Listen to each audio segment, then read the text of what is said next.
In just a moment, X-1. But first, when you hear the hearty laugh and familiar voice of the great Gildersleeve tomorrow night, you know you're in for some hilarious adventures. Because wherever Gildy is around, why, somehow things never seem to go as planned. It might be his impulsive nature, or maybe it's his incurable weakness for the fairer sex. But whatever it is, the great Gildersleeve is bound to keep you laughing for a full 30 minutes. Tune in tomorrow night and meet Judge Hooker, Nephew Leroy, Housekeeper Bertie, and all the rest of the friendly people from Somerville as they join the great Gildersleeve. And now stay tuned for X-1 on NBC.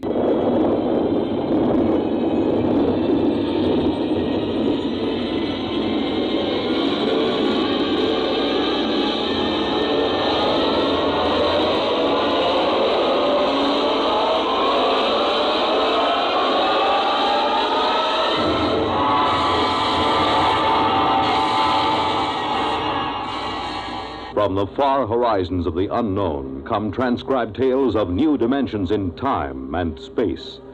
These are stories of the future, adventures in which you'll live in a million, could be years, on 1,000 maybe worlds. The National Broadcasting Company, in cooperation with Galaxy Science Fiction Magazine, presents X minus 1.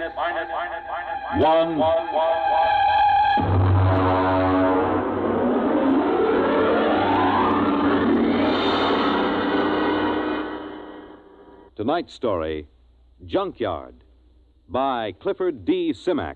The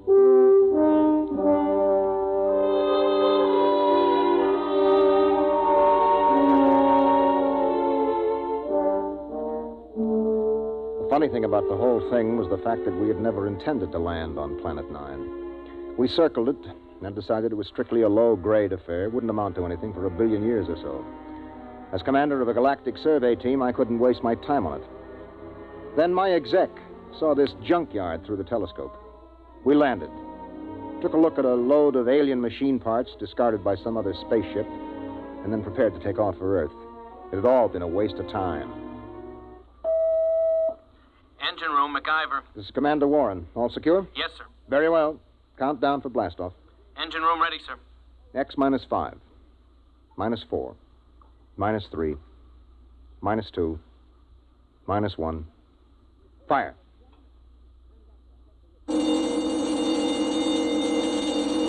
Mac, what's wrong down there? Well, I don't know, sir. Brady, get the data analyzer ready. We'll have to correct for a new takeoff time. That's the first time I ever heard of engine failure before takeoff. Oh, better before than after. Engine room? Yes, sir. What's happening? You boys ready yet? No, sir. Well, burn it, man. Get going. I want those engines started. Sir, What is it? I don't quite know what to say. Well, say something or I'll have you busted. We can't start the engines, Commander. At least I can't. Well, why not? I don't know. Klein, put Klein on. Lieutenant Klein, sir. Lieutenant, what is going on down there? Is there something wrong with the engines? No, sir. I've double-checked them. Well, then let's get them heated up or we'll be on this godforsaken planet the rest of our lives. We can't do it, sir. Klein, suppose you tell me exactly why you can't start the engines. Can you do that? Yes, sir. All right, why? Because, sir, we can't remember how. What? Yes, sir. We've forgotten how to start the engines. Lieutenant, report up here in 1 minute. Bring Dr. Spencer with you. Yes, sir. All right, Brady, where have you got it? Got what, Ira? Don't play innocent. You and I have been doing planet surveys together for 15 years. You carry enough dead weight in grain alcohol on every trip to keep you happy for 1,000,000 light years. Now, obviously, the boys in the engine room have gotten into it. Impossible. Where is it? I got a few fifths in my locker, but nobody's touched it. I checked a few minutes ago. Well, then somebody has got some in the engine room. Come in. Lieutenant Klein, sir. I brought Dr. Spencer as ordered. Hello, Doc. Did Klein here tell you what's going on? He did. How long will it take you to get these guys sobered up? I can't, Why not? because they're not drunk. I tested Klein in my office. Now, wait a minute, Doc. Are you trying to get me to actually believe that these men, intergalactic engineers with years of hyperfission experience, have forgotten how to start the engines of this ship? That's right. You're serious? Dead serious, Ira. Something, somehow, has caused these men to forget how to start the engines. There it was. It fit in perfectly with a lot of other annoying little things that have been happening to us ever since we put down on Planet 9. It was to have been a routine exploration of a low-grade, uninhabited planet. Some routine exploration. All right, Klein, now listen to me. Do you have manuals aboard? Engineering manuals? Yes, sir. Take the engine room boys and study those manuals. They'll tell you how to start the ship, won't they? Yes, sir. Okay, get going. Doc, I'd like you to stay here with me and Brady for a minute. Okay. Report back to me, Klein. Yes, sir. Okay, Doc, you're supposed to be an expert on space medicine. What is it? I've never seen anything like it, Ira. Brady? Search me, Captain. I've seen 'em with space blues, alien psychoses, the works. But I've never seen a disease that could make a crew forget how to start the engines. Maybe it isn't a disease. Okay, what then? Maybe it's a deliberate thing. You mean they're faking? No, I know Klein and the others too well for that. I mean, maybe there's some outside influence. Doc, we've surveyed this planet from top to bottom. We know there isn't a living cell on it. What about the junkyard? What junkyard? Oh, he means that pile of rusty space engine parts we found. The boys nicknamed it the junkyard. He's right. Somebody put it there. Well, we know that another spaceship landed here. We know that from the blast marks on the rock. We know that for some unexplained reason they took their engine apart and tried to put it together again. We know they succeeded in building a much simpler engine, leaving a lot of spare parts, and we know that they took off. The blast-off marks tell us that, too. What we don't know is whether or not they left somebody behind. Or something. What about that stone tower, Ira? The boys looked it over. It's just a pile of stones. They probably threw them together as a shelter while they were rebuilding their engines. Oh, that sounds too simple. I don't like that tower, Ira. Why not? I don't know. It was scary. It had that black look about it. The smell of death. I felt it when I walked past with Klein and MacIver. Oh, that's the Celt in you. Banshees and spooks. I still don't like it. I need a drink. Skip it. We should be ready to blast off in a few minutes. Engine room. Engine room. What's going on down there? Engine room. Lieutenant Klein. Daddy? Is that you, Daddy? Did you bring me a present? Daddy, I'm scared. Holy mackerel, that's Klein. He's gone off his rocker. Klein! Doc, I think we better get down to that engine room.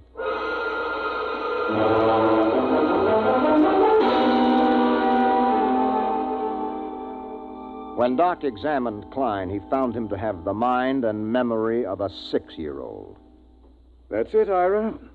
Something drained Klein of his memory. And that's as much as I can tell you. Well, that's a big help.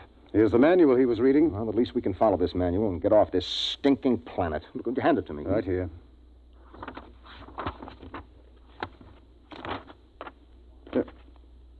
Anything wrong, Ira? Is it all there? It's all here, Doc. This is the engine manual that tells all about the engines. How they operate, how to locate trouble, how to fix them, how to start them. Well, what is it then? You're sweating like a pig. All of a sudden, I can't remember the symbols. Doc, I've forgotten how to read.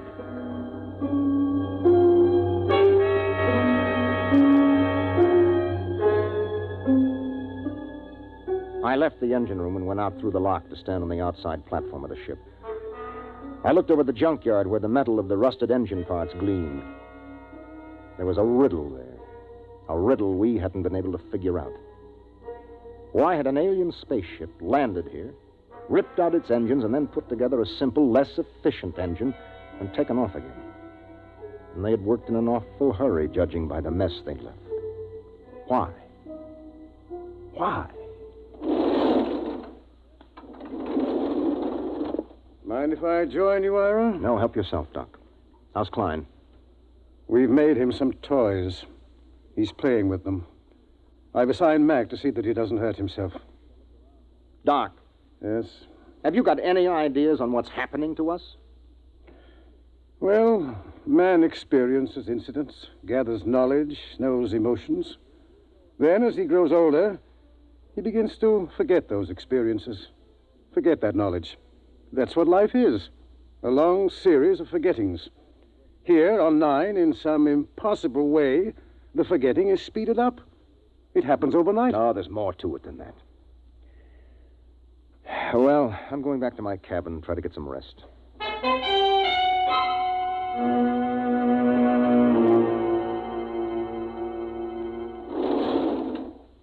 That you, Ira? That's me, Batters. What gives? We're in a jam.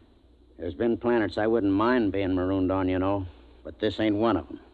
There's something here, Ira. I can feel it. Yes, I can feel it myself. Maybe we should have looked around more. Klein looked around. Klein was the one found that tower. Bertie, that's right. He did. He said he didn't like it. He said it scared him. In the morning, Bad Ears, we'll go and see that tower.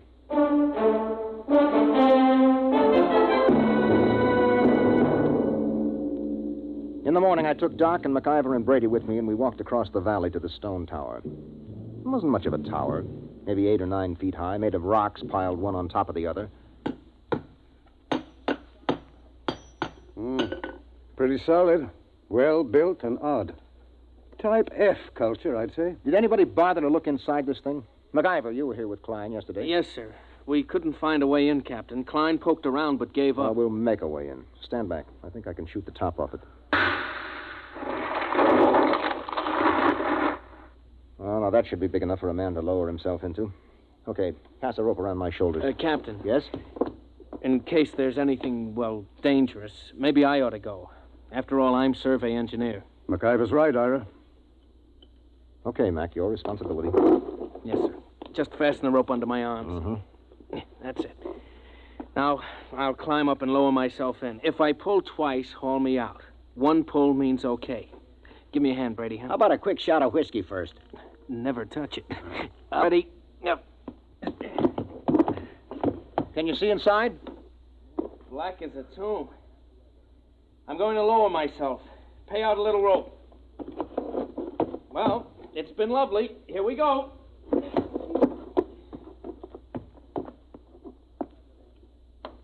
One tug. He's on the ground inside. Yeah, I wonder what he's found. I still don't like it. Oh, Brady, there's probably not a thing in there except a few... There's 2 tugs. 3. Come on, haul them out. Heave. Brady, help me through the top. Right. Easy now, Mac. What the heck is in there, anyway? Mac? Mac? Dada? Dada? Holy jumping asteroids. Doc, he's flipped. No, he hasn't lost his mind. He's just reverted to babyhood.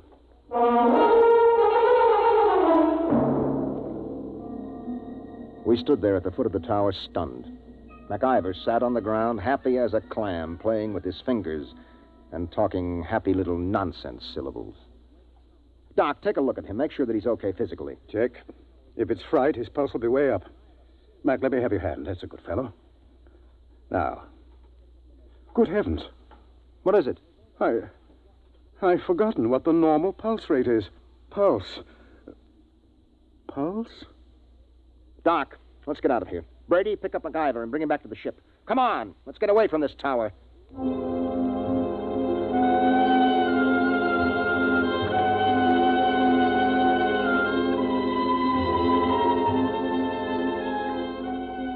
A few minutes later, Brady and I sat in the captain's quarters.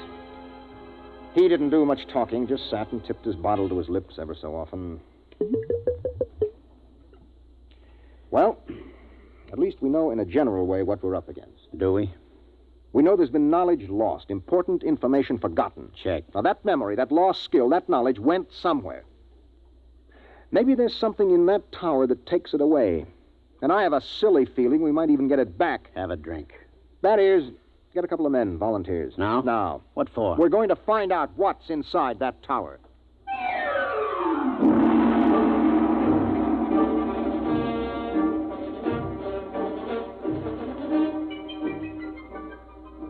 We lowered a rotating infrared movie camera into the tower, took some pictures, and went back to the ship for a look. There was something in there, all right. Now, as far as we can determine, this thing we photographed is shaped like a watermelon standing on end. The movement of the hairs all over it suggests vibrations, such as an antenna of an insect. Underneath are wires leading to terminals that seemed plugged right into the thing. You think it's a form of life? My guess is a combination of living organism and machine. After all, man and machines work together. The difference is that man retains his individual identity. Well, since it doesn't locomote, somebody or something must have put it there. Exactly. It looks like some kind of communication organism. If it is, it's a communication machine that is built to take in information rather than pass it along. Doc, do you really think that egg in there has been stealing our memory? Why not? Well, because it's too wild, that's why not. It's no wilder than a lot of other things we found. Say that egg is a device for gathering knowledge. But there's no knowledge here to gather. I mean, how often does a ship land on an out-of-the-way melon like this? Wait a minute, Brady. Who says that knowledge has to be collected here? What? I said, why do we assume that knowledge has to be collected right here on Planet 9? We forget things back on Earth, don't we? Good Lord. Suppose you were some race setting out fish traps for knowledge, and you had plenty of time to gather it. Where would you put your traps? On a planet swarming with intelligent beings where the traps would be found and destroyed or their secrets snatched away? Or would you put them out on some second-rate world where nobody would ever bother them? Good heavens, I'd pick a spot just like this. Let me fill in this picture, Doc. I think that some unknown race is bent on trapping knowledge throughout the galaxy. Ira, if what you say is true, if it is, then every time someone on Earth forgets something, it's because one of these eggs has drained it out of him. Well? It's too fantastic. Have you got a better guess? No. Well, the question is, what do we do next? If anybody gets near that egg, he winds up like some puling little baby. You were pretty near it that first day. Did you forget anything? Well, how should I know? I was too pleasantly lit up on grain spirits to know the difference. Well, the question is still, what now? I'm going outside to think. Ira. Yes? There is one thing to keep in mind. What is that, Doc? If those are memory traps, then there must be a way for somebody to empty them. And if we're ever going to get away from here, what's gone in has got to come out.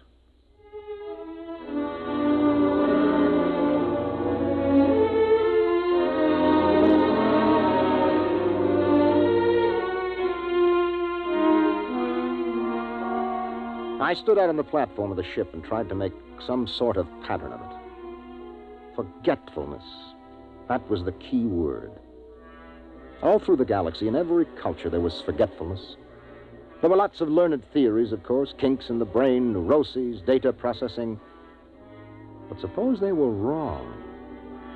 Might it not be that forgetfulness was caused by thousands upon thousands of these memory traps planted throughout the galaxy, nibbling away at the conscious memory of all the sentient beings that lived among the stars? On Earth, a man forgets slowly because the traps are far away. But here, in their very shadow, a man forgets suddenly. And then another thought entered my mind. What kind of race had set these traps? How did they empty them? How? How? Brady. Huh? Where do you keep your liquor? Not cheap. Come on, where? It's in my locker. Get it out of there, all of it. Ira. That's a direct order. Okay. All of it. That it? Yeah. I never thought I'd see the day when you pulled rank on me, Ira. If you confiscate this stuff, so help me, I'll never Who forgive said you. anything about confiscating? That is, have you ever really hung one on? I mean, just got pie-eyed drunk? Let's see. Yeah, there was once on Mars. Was that the worst? It was beautiful. Took me 3 days to sober up. They say I fought off the whole galactic patrol for hours. Well, do you think you got enough here to get that polluted again? I got a pretty good supply, Ira. Well, that's good, because in 1 minute, I'm going to give you a direct order to hang on the biggest, most monstrous drunk in the entire history of the universe. But first you have to volunteer. I volunteer. No, not until I explain why I'm doing this. Ira, this sort of project don't need reasons. It's a pleasure. Let me finish. You know that egg up in the tower? Yeah? The minute you get near it, it grabs your mind, wipes it clean, right? Yeah. And a lead space helmet doesn't shield you, as we saw with MacIver. Right. Now, Doc thinks this egg is a kind of communications thing. It must be. Okay, you're a communications man. What do you do when you can't shield a communication? Well, that's easy. You scramble it. Any fool knows. Holy mackerel. Exactly. Are you still game? You think it'll work? I don't know. I think it might. Well, suppose it doesn't. You'll be a babbling infant like Klein and MacIver. If we don't stop that thing, it'll happen anyway. Unless we can remember how to start the engines. Okay, Ira. I'll do it. When do I start? Right now.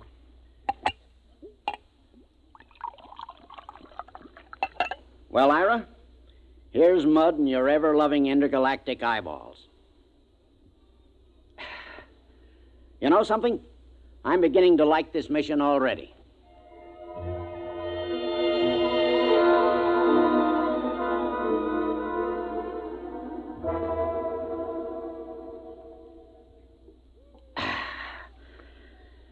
Well, that kills the last bottle. How am I doing, our old buddy? You're not drunk enough.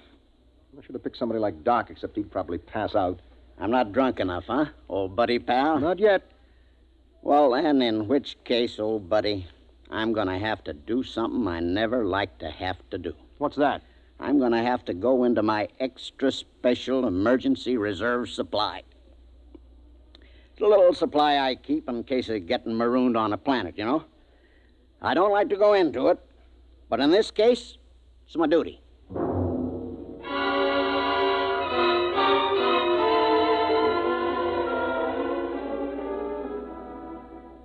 I'm a rambling wreck from Georgia Tech and a heck of an engineer. A rambling wreck from Georgia Tech and a heck of an engineer. Woo! Blast off! Okay, I guess you're ready. What do you think, Doc? Most amazing thing I've ever seen. Is he drunk enough? What I want to know is what's keeping him conscious. Okay, Bad Ears, on your feet. Help him up, Doc. Right. Rambling wreck from Georgia Tech. Let's go, Bad Ears. Right. Rambling wreck from Georgia Tech.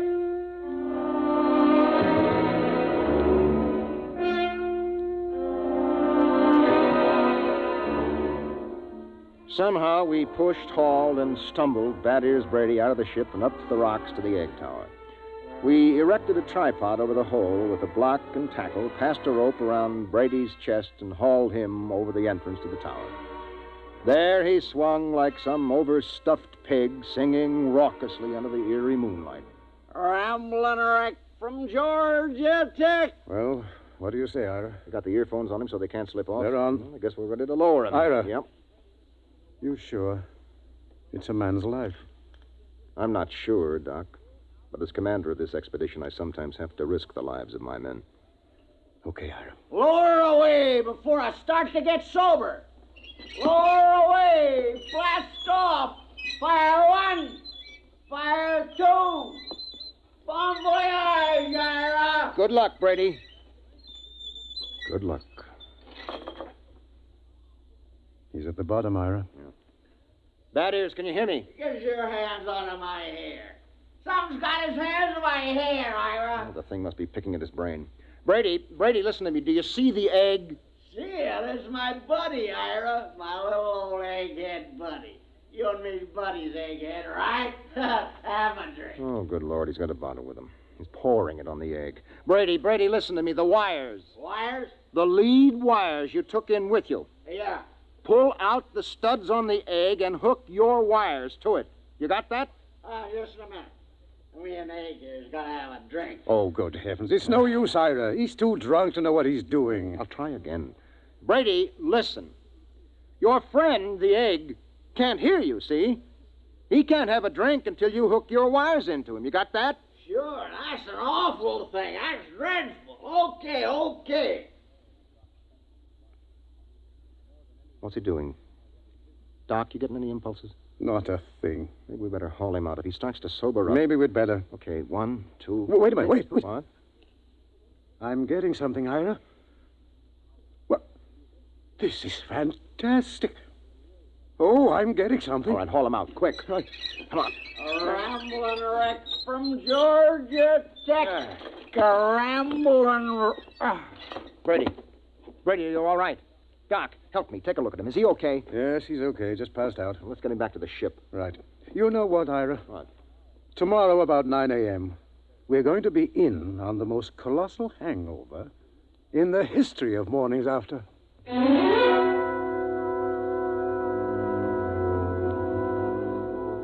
We were in on more than Doc Spencer had bargained for. More than any human being had any business being in on. Oh.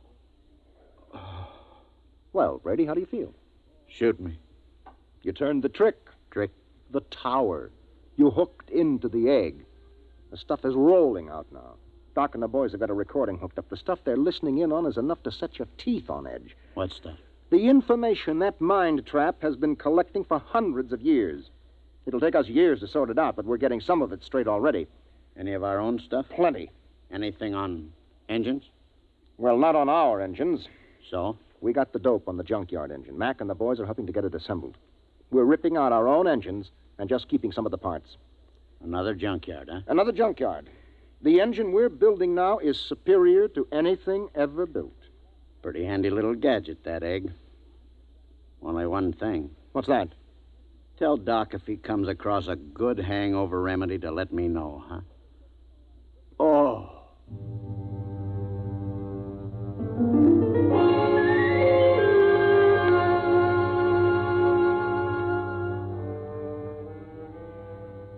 It took us about 6 days to assemble new engines using some of our parts and some of the advanced designs from the junkyard. During most of that time, Doc Spencer sat down at the tower with a set of headphones monitoring the information from the egg. He was like a man possessed. I didn't think anything unnatural was happening until the night of the 6th day. Well, that does it. The boys have got the engines ready for blast-off. There's a full moon, too. We should be able to lift her by tomorrow morning, huh? We're blasting off in exactly 1 minute, that is. What? In exactly 1 minute. But Ira, Doc, and some of the techno boys are down monitoring that egg. I know it. Well, it'll take them 20 minutes to get back into the ship with all that equipment. They're not getting back. Huh? I said they're not getting back. Ira, are you nuts? Come here, that is. I want you to take a look through this field scope. You can get a good close-up of Doc and the boys who have been monitoring that egg. Now, wait till I get it focused. You got 'em? Yeah? Take a close-up. Mother in heaven. You see why we have to leave them here? Those faces, they're like some kind of beast. What is it, Ira? What's happened to them? The same thing that must have happened to the crew of the last ship that touched here. The same thing that made them blast out of here in such a tearing hurry. What? That is, there isn't only knowledge in that thing. Those boys are monitoring something else. Something else. Personality, that is. They're not human anymore. They're turning alien.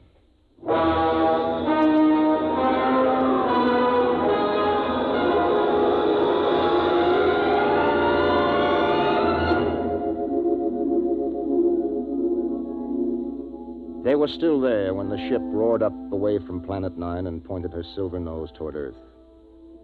We could see them in the scopes. A group of tiny figures crouched over the recording equipment, their earphones plugged into the egg. They didn't even look up when we blasted off. They were no longer human now. They were something else. Something 1,000,000 light years old and of another world.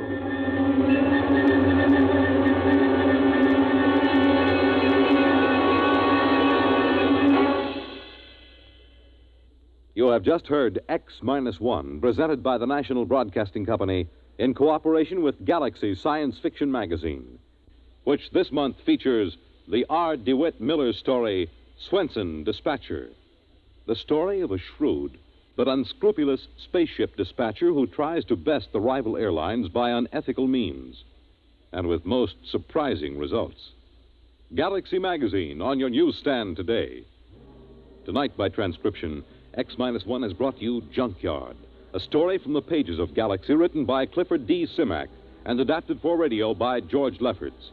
Featured in the cast were John Larkin, Bob Hastings, Mercer McLeod, Stan Early, and Jack Orison. Your announcer, Fred Collins. X-1 was directed by Daniel Sutter and is an NBC Radio Network production.